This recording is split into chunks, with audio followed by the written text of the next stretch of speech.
Hello, my younglings, knights, and masters. I'm Brad Kenobi here, and here's another episode.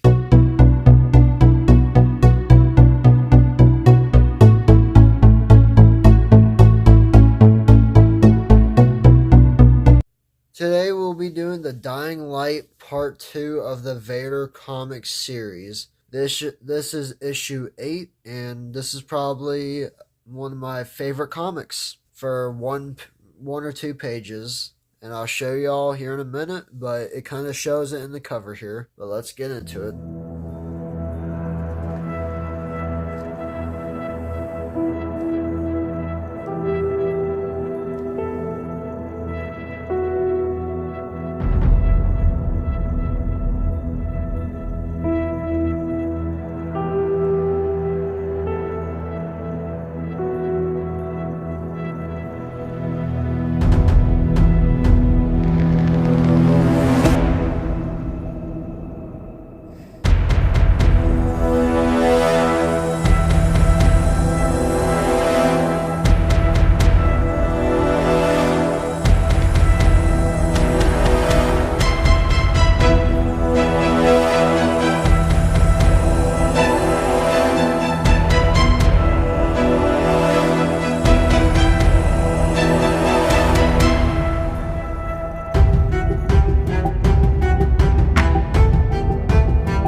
comic. So now let's talk about it. Again, favorite cover of what I got. So we start off in Palpatine's chamber, and Vader's force choking this officer. Palpatine says release him, and thank you for the report and all that. And he's talking to Vader about how, with the Jedi gone, very few opponents remain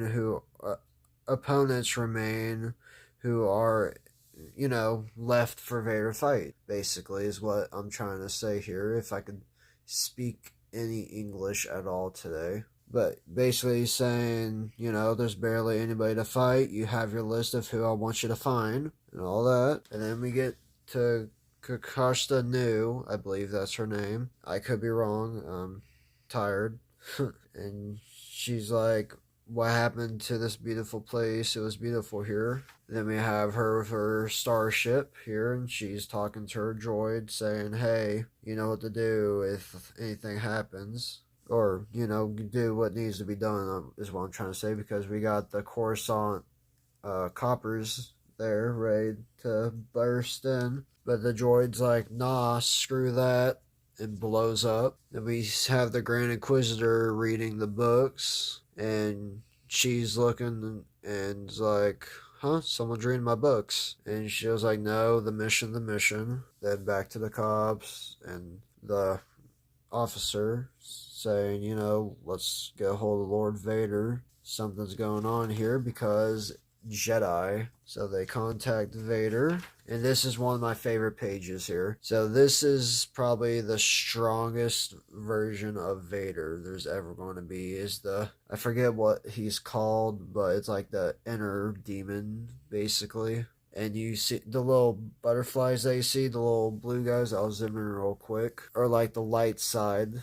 So basically, the light, because he's always been in conflict, but the dark side's stronger than the light, according to this comic, basically, because you can see like it's surrounding the butterfly there. And then he wakes up, says, what is it? The little cultist guy tells Vader what happens. And by the way, I love this meditation version of Vader when he's just sitting there with the lightsaber ignited. I just like that. But yeah, he grabs the lightsaber, says, I'm coming back here. This part's really cool. She uses the Force to like move around the books, and they turn green for like its code. And then we get this awesome area with like ancient Sith and Jedi artifacts. You get this cool little starfighter, which I want to know more about. You have, I believe that's like ancient armor. You got that cool droid, and then that little bunker there. You have Momin's helmet, two little one Jedi and one Sith holocrons, I believe. And then the droid says, left everything exactly how you left it. And then we have Vader here talking to the officer, saying that, it blew up. And he basically says it's just someone, saying that they're pretending to be a Jedi when it's not a Jedi. And Vader says, you're wrong. And my buddy named this like force technique that Vader uses here as force mending, which, I find it a really cool name. I don't know if he like thought of that or if that's actually what's called. Let me know down below. But he basically uses it to rebuild the ship, and he's like, yeah, there's a Jedi here. And then, she gets the little thing that has the future Jedi in it, and she leaves. And back to the Grand Inquisitor, and she's saying it doesn't matter. Yep, I knew I got her name right, Jocasta Nu. But basically, she's walking by, saying it doesn't matter, gotta get back. But when he throws the book and says drivel, she hops on down and says, get your filthy hands off my books, as she ignites the lightsaber in his face. I thought that was freaking badass, and I can't wait to show y'all what happens next, because I have the next couple comics of this, so I can't wait to show y'all. So Thank you all for watching. Make sure you like and subscribe if you haven't already. Go check out my other videos. If you haven't already, you will not regret it. Be careful of my gaming videos because I do have a mouth on me. Let's try to get 5 likes on this video. I would appreciate it. And may the force be with y'all. Take care.